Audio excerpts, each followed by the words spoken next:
पौष माह की पुत्रदा एकादशी व्रत कब है? पूजा विधि क्या है? पारण समय क्या है तथा इस दिन किन मंत्रों का जाप करना उत्तम रहेगा? श्री हरि विष्णु देवाय नमः। नए साल 2025 की पहली एकादशी पौष पुत्रदा एकादशी है। यह पौष माह के शुक्ल पक्ष की एकादशी तिथि को होती है। इस दिन उन लोगों को व्रत रखकर भगवान विष्णु जी की पूजा करनी चाहिए जिनको संतान के रूप में पुत्र की चाह है। वैदिक पंचांग के अनुसार पौष पुत्रदा एकादशी के लिए आवश्यक पौष शुक्ल एकादशी तिथि का शुभारंभ 9 जनवरी को दोपहर 12:22 से हो रहा है। यह तिथि 10 जनवरी को सुबह 10:19 पर खत्म होगा। ऐसे में उदया तिथि के आधार पर पौष पुत्रदा एकादशी का व्रत 10 जनवरी को दिन शुक्रवार के दिन रखा जाएगा। इस साल पौष पुत्रदा एकादशी के दिन 2 शुभ योग बन रहे हैं। शुभ योग प्रातः काल से लेकर दोपहर 2:37 तक रहेगा। उसके बाद से शुक्ल योग बनेगा जो पूरे दिन है। पौष पुत्रदा एकादशी के दिन कृतिका नक्षत्र प्रातः काल से लेकर दोपहर 1:45 तक है। उसके बाद से रोहिणी नक्षत्र का प्रारंभ होगा। पौष पुत्रदा एकादशी का शुभ मुहूर्त क्या है? चलिए जानते हैं। पौष पुत्रदा एकादशी के दिन आप भगवान विष्णु की पूजा शुभ योग में करें तो अत्यंत ही उत्तम रहेगा। उस दिन ब्रह्म मुहूर्त 5:27 से लेकर 6:21 तक है। सूर्योदय 7:15 पर होगा। ऐसे में आप ब्रह्म मुहूर्त में स्नान आदि से निवृत्त होकर पौष पुत्रदा एकादशी की पूजा कर सकते हैं। दोपहर 2:30 तक शुभ योग बना है। पौष पुत्रदा एकादशी के दिन का अभिजीत मुहूर्त 12:08 से दोपहर 12:50 तक है। पौष पुत्रदा एकादशी के दिन स्वर्ग की भद्रा है। यह भद्रा सुबह 7:15 से लगेगी। इसका समापन सुबह 10:19 पर होगा।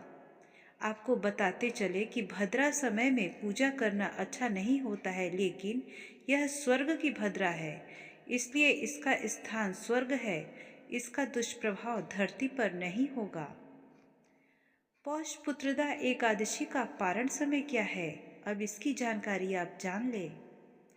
पौष पुत्रदा एकादशी व्रत का पारण 11 जनवरी शनिवार को सुबह 7:15 से कर सकते हैं। पारण का समय सुबह 7:15 बजे से सुबह 8:21 तक है। उस दिन द्वादशी तिथि का समापन 11 जनवरी को सुबह 8:21 पर होगा। तो ये थी पुत्रदा एकादशी का पूजा का शुभ मुहूर्त तथा पारण का समय। अब पूजा विधि जान लेते हैं पुत्रदा एकादशी व्रत की। पुत्रदा एकादशी व्रत करने वाले जातक को सुबह जल्दी उठना चाहिए और पवित्र जल से स्नान करके स्वच्छ कपड़े पहनने चाहिए। इसके बाद व्रती को व्रत का संकल्प लेना चाहिए। घर में पूजा स्थल या मंदिर में भगवान विष्णु की मूर्ति को गंगा जल से स्नान कराएं। इसके बाद पीले पुष्प की माला पहनाएं। इसके साथ ही भगवान विष्णु को फल, पंचामृत और तुलसी दल अर्पित करें और हाथ जोड़कर भगवान से प्रार्थना करें कि हमारे भोग को स्वीकार करें। विष्णु सहस्त्रनाम, भगवत गीता और एकादशी व्रत की कथा का पाठ करें। रात्रि में जागरण कर भगवान विष्णु का ध्यान करें। पौष पुत्रदा एकादशी व्रत का महत्व क्या है, ये भी अब जान लेते हैं। हिंदू धर्म में एकादशी का विशेष महत्व होता है।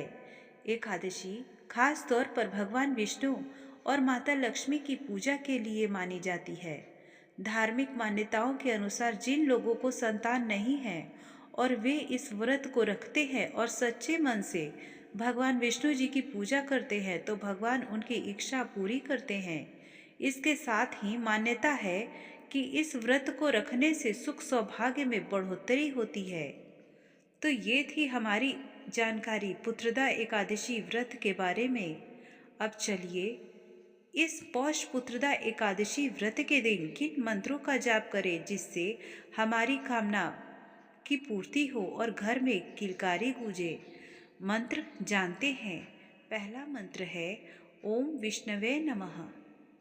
दूसरा मंत्र है श्री कृष्ण गोविंद हरे मुरारे, हे नाथ नारायण वासुदेवा। तीसरा मंत्र है ओम नमो नारायणाय नमः। चौथा मंत्र है ओम नारायणाय नमः। पांचवा मंत्र है ओम श्रीं ह्रीं श्रीं कमले कमलालय प्रसीद प्रसीद श्रीं ह्रीं श्रीं ओम महालक्ष्म्यै नमः। आखिरी मंत्र है ओम श्रीं ह्रीं क्लीं श्रीं महालक्ष्म्यै नमः। तो ये थी हमारी जानकारी पौष माह के पुत्रदा एकादशी व्रत के बारे में। इस व्रत को करने से निसंतान दंपत्ति को संतान सुख अवश्य प्राप्त होता है। पूरी श्रद्धा और भक्ति से इस व्रत को करिए तथा श्री हरि विष्णु की कृपा प्राप्त करें।